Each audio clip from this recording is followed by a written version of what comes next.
What's up, girls and boys? What's up, internet? I am Bianca and welcome to part 3 of our Sunnyside game mechanics and features video.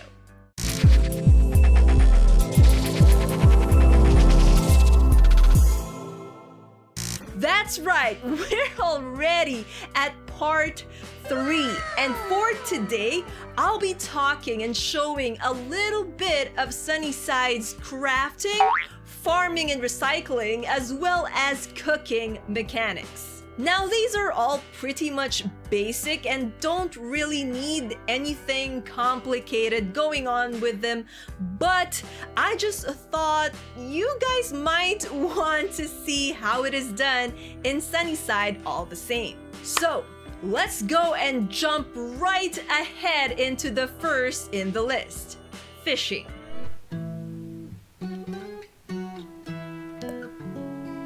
Fishing is one of the game's activities that you can do as soon as you arrive in Sunnyside. It is also the first of the game's activities that requires you to buy the tools associated with it, which is the fishing rod and the lures. Both items could be purchased from Sako's grocery shop. The fishing rod costs 100 euros, while the lures are sold €1 a piece. You'll need to have the lure equipped on the fishing rod before you can actually go fish. To do this, you press tab in order to open up your pack and click on the lure, then select the empty node right next to the fishing rod. With that done, your next step would be to actually find a fishing spot. Unlike Stardew Valley, Harvest Moon, and Story of Seasons, you cannot simply find a body of water, cast your line, and then hope for a fish to bite. Finding fish in Sunnyside is a lot more similar to how it is done in Genshin Impact, where you actually need to find schools of fish swimming in the water in order to be able to catch any. Having said that, once you do find a school of fish, simply press the left mouse button to cast your line and make sure to aim for where the fish are. If you end up missing, you can reel the line in, but you can't change the direction it is going. You can, of course, cancel out to change your trajectory by pressing the E button on the keyboard. Then it's just a matter of waiting for the fish to bite, which actually feels much longer than the other games I've played of the same genre. Once you have a fish on the line, you simply press the left mouse button until the bar on the fisher's companion, which is shaped like a fish, turns completely red. Depending on how big the fish is, you may end up going from pressing the button repeatedly to full-blown button mashing it. Now, what do you do with the fish? Well, you can sell it or you can use it as an ingredient for cooking, which is something we'll talk about later on in this video. Next up, let's talk about crafting and recycling.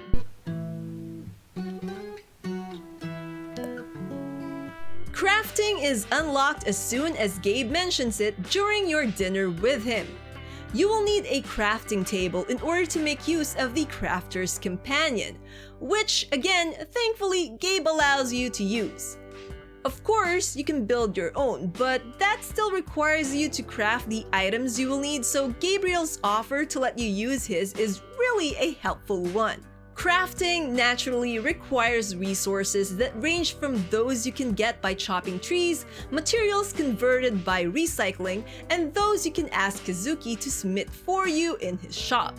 A majority of the items required to build and upgrade stuff can only be obtained via crafting. Using the crafter's companion via the crafting table is free, but making use of Kazuki's services to smelt your bolts, iron rods, glass, iron sheets, and the likes requires not just the materials to craft these items, but money as well. Meanwhile, recycling does not require you to pay, but it can only be done by using the recycling machine by Hero's store. Recycling items like asking for Kazuki services requires time. Whereas Kazuki takes a whole day to finish, the recycling machine finishes its job depending on how many items you are planning to recycle. As for what items you can feed through it, those items can be found by using the bucket tool and heading to the beach to use it.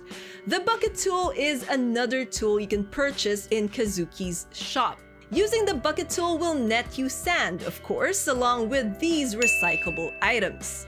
What you can get from the recycling machine also varies depending on what item you feed it. I have found that using the recycling machine is actually the fastest way to get iron ores, and it's also the most stamina-saving option since the bucket tool doesn't really eat up any stamina upon use. Now, let's head on over to cooking.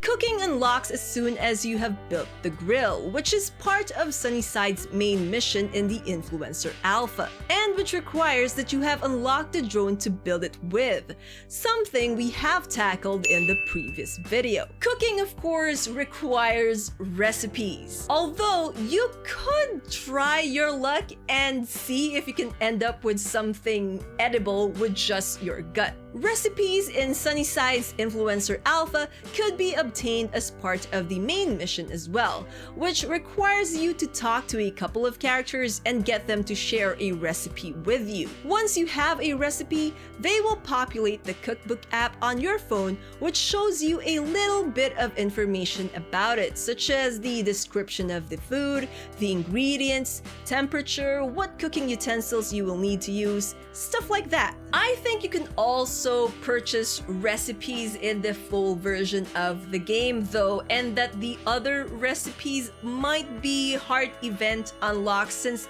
there isn't really a skill level in this game for it to be unlocked through skill progression. But that's just my guess, so don't quote me on that. For the cooking itself, the game only currently has the grill for you to use, and to use it, you will need to have 30 pieces of charcoal for fuel. In all honesty, when I first managed to get the grill and had the recipes for the most basic of cooking, I couldn't, for the life of me, figure out how to start the grill and do the cooking since there wasn't really any instructions and clicking on the fuel icon did nothing. As it turned out, I had to drag the charcoal over the fuel icon and make sure that it's highlighted for it to take the charcoal in. Anyways, charcoal can be purchased from Sako's store and can also be obtained when you fail to take out the food you are cooking before it burns to a crisp.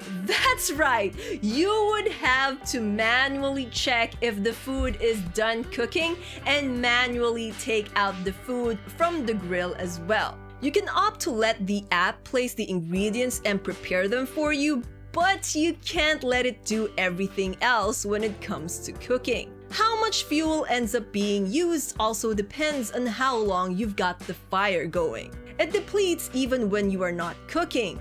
So it is best to be quick with what you want to cook and ensure that you've put out the fire once you are done to conserve on it. As for the cooking utensils, I've only unlocked one, and I believe this is the only one available at the time of this recording in the Influencer Alpha.